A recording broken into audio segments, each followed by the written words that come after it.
Dans la 5e partie de sa biographie La vie et l'œuvre de Charles Baudelaire, Charles Asselineau en vient à nous parler du procès intenté aux Fleurs du Mal. Les Fleurs du Mal ont été publiées au commencement de l'été de 1857. Je retrouve parmi des notes de cette année des épreuves corrigées avec la ponctualité et la véhémence que Baudelaire apportait à cette opération.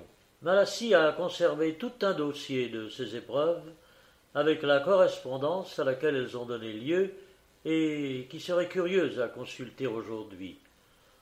On y verrait quelle importance Baudelaire attachait à l'exécution de ses œuvres, importance proportionnelle aux soins qu'elle lui avait coûtés. Les Fleurs du Mal furent reçues dans le public lettré et artiste comme un livre attendu et dont les fragments déjà parus dans les journaux avaient excité une vive curiosité. En parlant de ce livre, j'éviterai vainement un souvenir qui s'y attache indiscutablement, celui du procès et de la condamnation qu'il a encouru.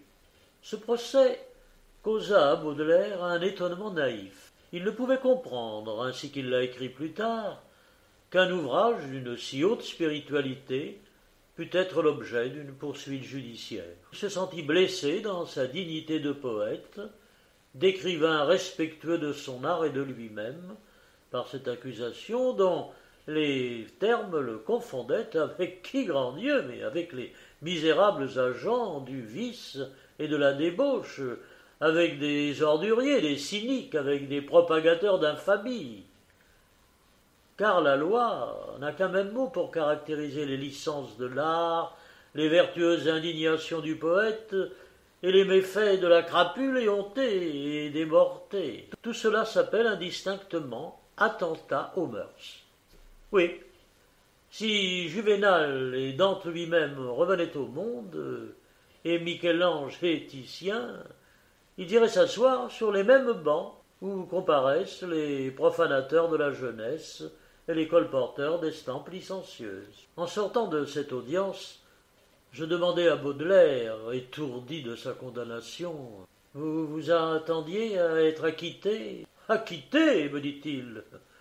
J'attendais qu'on me ferait réparation d'honneur. » Pour lui, ce procès ne fut jamais qu'un malentendu. Et nous-mêmes, sans manquer au respect dû à la magistrature et à ses arrêts, ne pourrions-nous exprimer notre étonnement de cette assimilation, d'un excès de littérature à une violence bestiale, d'une fantaisie artistique à un trafic clandestin? Dans un tel procès, ne semble-t-il pas que le premier devoir du tribunal doit être de se récuser et d'en référer à un mieux instruit? Quoi? Dans un débat commercial, à propos d'une contestation de prix ou de salaire, l'expertise serait de droit, et on ne l'invoquerait pas pour un délit revenant d'un art dont les juges ignorent les éléments. Une statue est apportée devant le tribunal. Elle est nue, et dans nos climats, la nudité est considérée comme indécente et coupable. Aussi, les juges condamnent, ou vont-ils condamner? Vient un artiste qui leur démontre que la statue est un chef-d'œuvre, qu'elle fait honneur au temps et au pays, et que sa place est dans un musée public, pour servir de modèle et d'enseignement à la jeunesse. Et la statue, tout à l'heure éprouvée, est portée au Louvre, et son auteur récompensé et honoré. Que pourrait penser un tribunal de la Vénus couchée ou de la Danaé du Titien?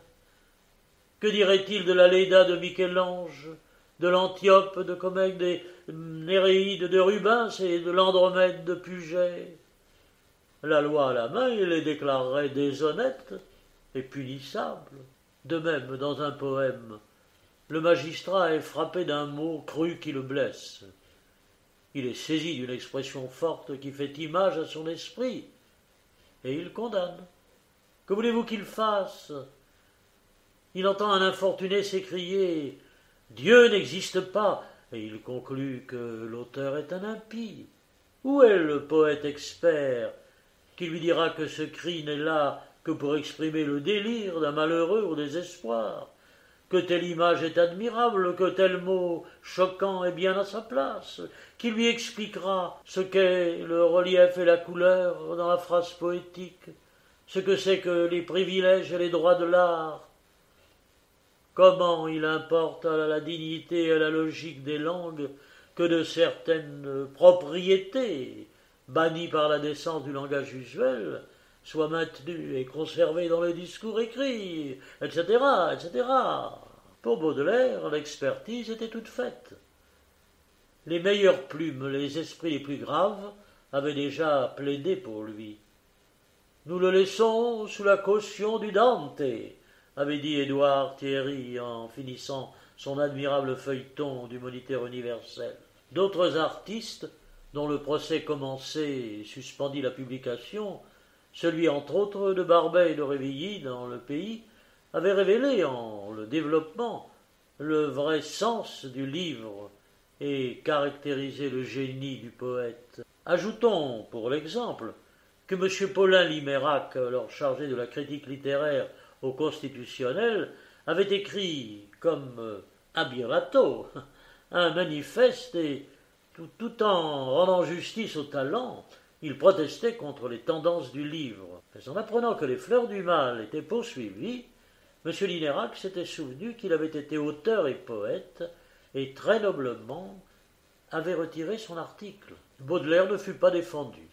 Son avocat, homme de talent, d'ailleurs très intelligent et très dévoué, s'épuisa dans la discussion des mots incriminés, de leur valeur, de leur portée. C'était s'égarer. Sur ce terrain, qui était celui de l'accusation, on devait être battu. Pour vaincre, il fallait, ce me semble, transporter la défense dans des régions plus élevées. C'était le cas peut-être, si l'on me passe cette comparaison ambitieuse, de se souvenir du plaidoyer d'Hypérides, et d'enlever la bienveillance des juges en leur montrant au grand jour la beauté de l'œuvre accusée. Qui donc, aurais-je dit d'abord, est cet homme que voici devant vous? Est-ce un de ces écrivains sans conscience et sans vergogne, vivant au jour le jour et servant le public au gré de sa fantaisie et de son indiscrétion? Est-ce un étourdi, se jetant dans le scandale par amour de la publicité?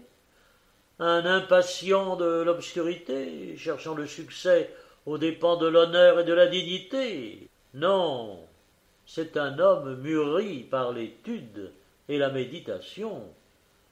Son nom ne se lit qu'en bon endroit, ses ambitions sont nobles, ses amitiés sont illustres. Ce n'est ni un pamphlétaire, ni un journaliste, ni un feuilletonnier. C'est un littérateur, et un littérateur dans la plus noble acception du mot, un poète. Mais avant tout, c'est un homme du meilleur monde. Le deuil qu'il porte, c'est celui de son beau-père, un officier général, qui fut 2 fois ambassadeur.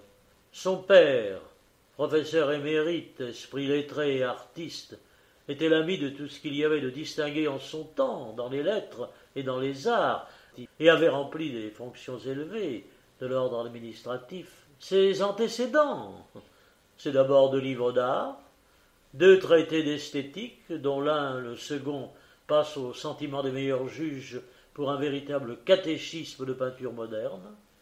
C'est ensuite une traduction laborieuse et méritoire des œuvres du plus étrange et du plus étonnant génie du Nouveau Monde.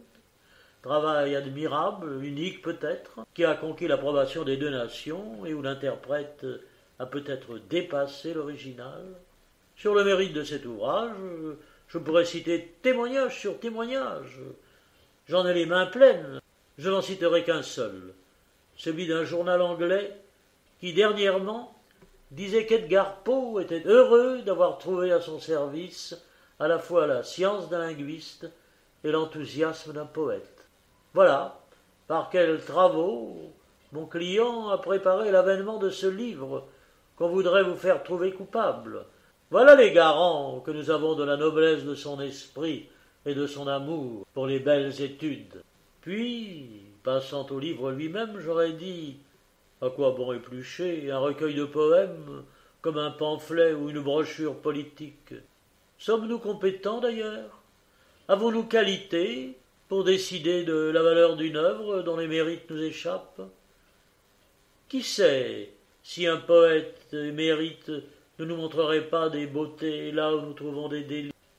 Ce que je sais, c'est que ce livre m'a ému, qu'il m'a transporté hors de moi-même dans des régions sereines et lumineuses où mon esprit n'était jamais monté.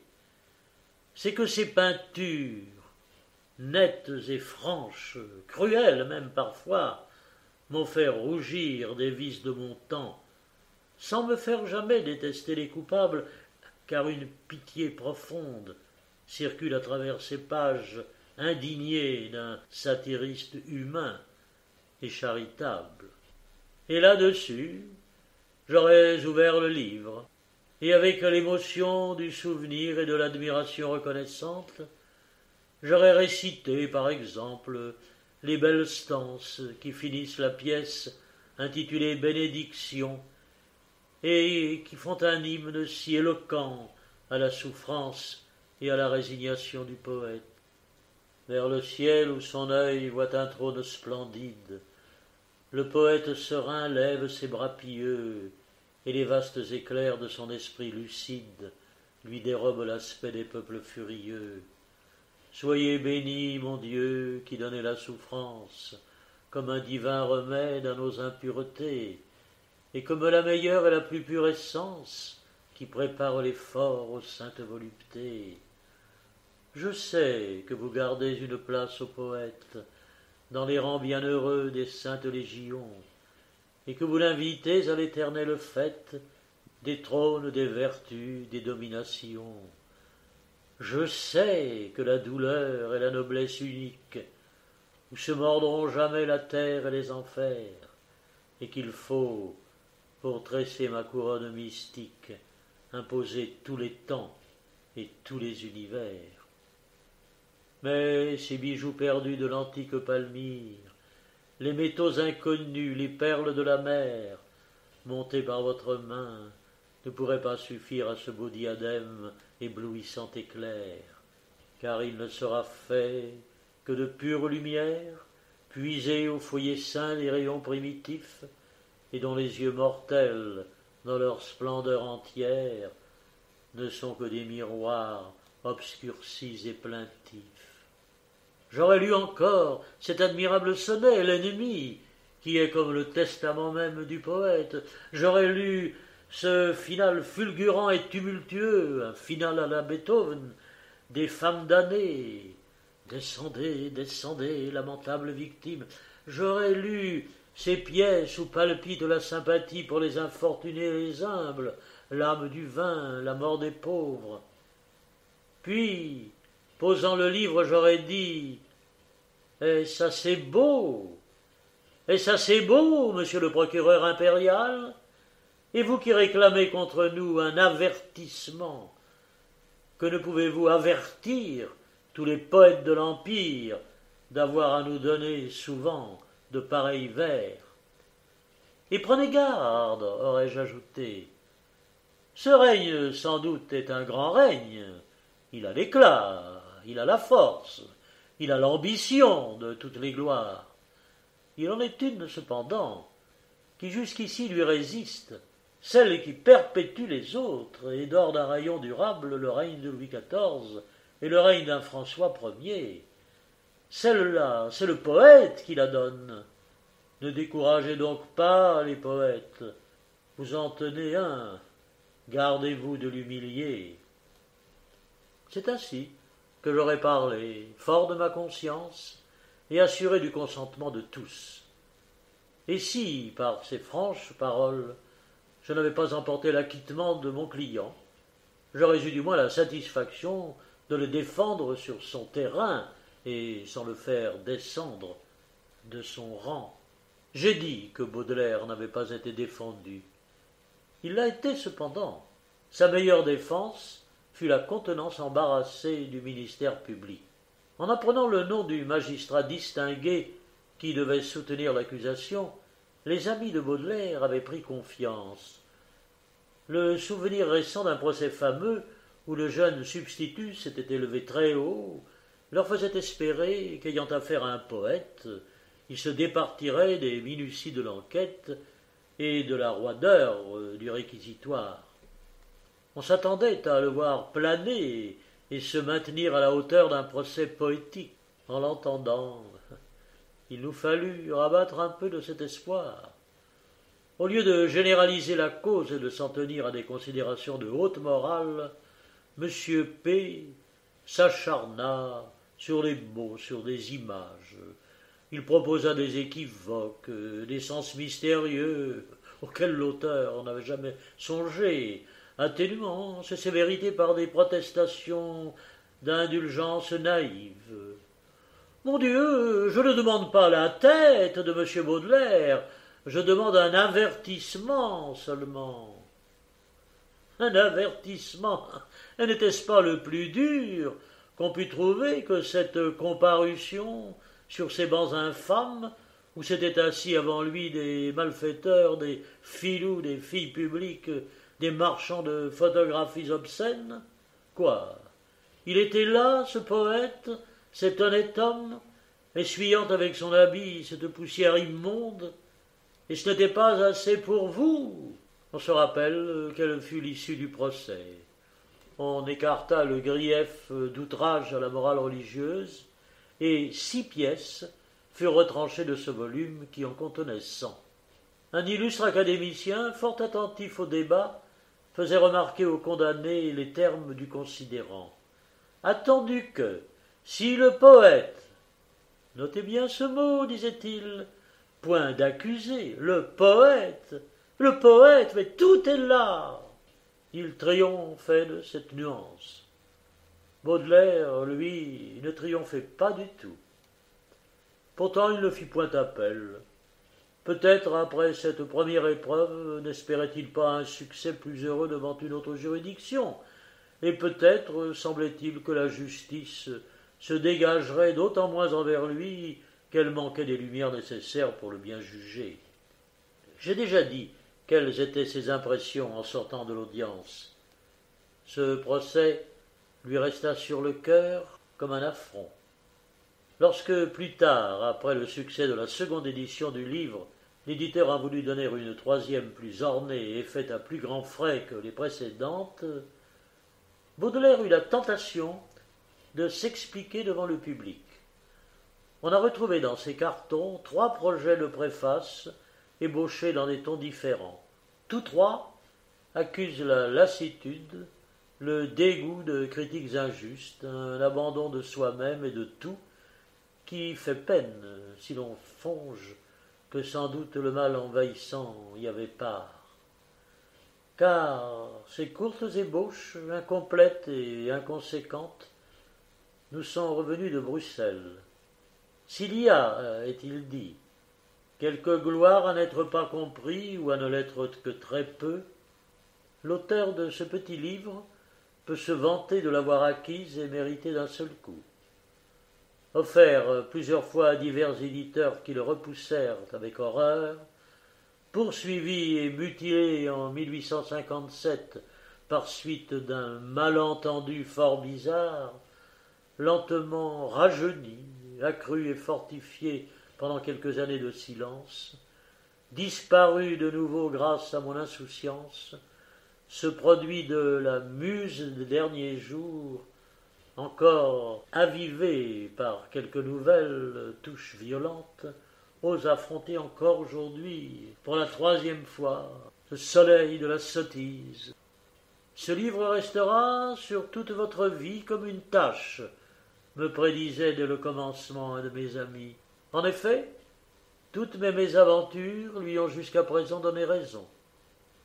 Mais j'ai un de ces heureux caractères qui tirent une jouissance de la haine et qui se glorifient dans le mépris. Mon goût diaboliquement passionné de la bêtise me fait trouver des plaisirs particuliers dans les travestissements de la calomnie. Chaste comme le papier, sobre comme l'eau, porté à la dévotion comme une communiante, inoffensif comme une victime, il ne me déplairait pas de passer pour un débauché, un ivrogne, un impie et un assassin.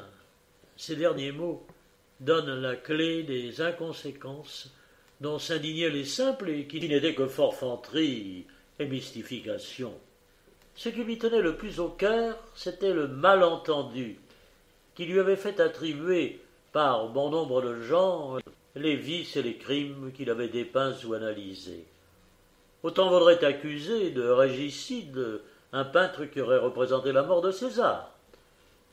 N'ai-je pas entendu moi-même un brave homme porter sérieusement au décompte des mérites de Baudelaire le fait d'avoir maltraité un pauvre vitrier qui n'avait pas de verre de couleur à lui vendre. Le naïf lecteur de journaux avait pris au positif la fable du vitrier dans les poèmes en prose. Combien d'autres ont tout aussi logiquement accusé l'auteur des Fleurs du Mal de férocité, de blasphème, de dépravation et d'hypocrisie religieuse. Ces accusations qui l'amusaient lorsqu'elles lui étaient jetées directement dans la discussion par un adversaire irrité et dupe de ses artifices de rhétorique, avaient fini par le lasser lorsqu'il s'était vu composer une légende d'abomination. Il avait été choqué, lors du procès, de trouver si peu d'intelligence ou de bonne foi chez certains juges de la presse, les uns myopes, les autres tartuffes de vertu. Aussi, dans les 3 ébauches dont nous parlons, le projet de se disculper est-il aussitôt retiré qu'annoncé. Peut-être, dit-il, le ferai-je un jour pour quelques-uns et à une dizaine d'exemplaires. Les Fleurs du Mal ont gagné leur procès en appel au tribunal de la littérature et de l'opinion publique. Les magnifiques plaidoyers de Théophile Gautier, les approbations tant publiques que particulières des maîtres de la poésie contemporaine, de Victor Hugo, de Sainte-Beuve, d'Émile Deschamps, etc., ont effacé jusqu'au souvenir de ce malentendu dont notre ami avait été si vivement choqué. Reste le livre, désormais serein et inattaquable, et dont les blessures ont été richement réparées par de nouvelles pousses. Livre sinon classique, du moins classé, les Fleurs du Mal n'ont plus besoin d'être défendues.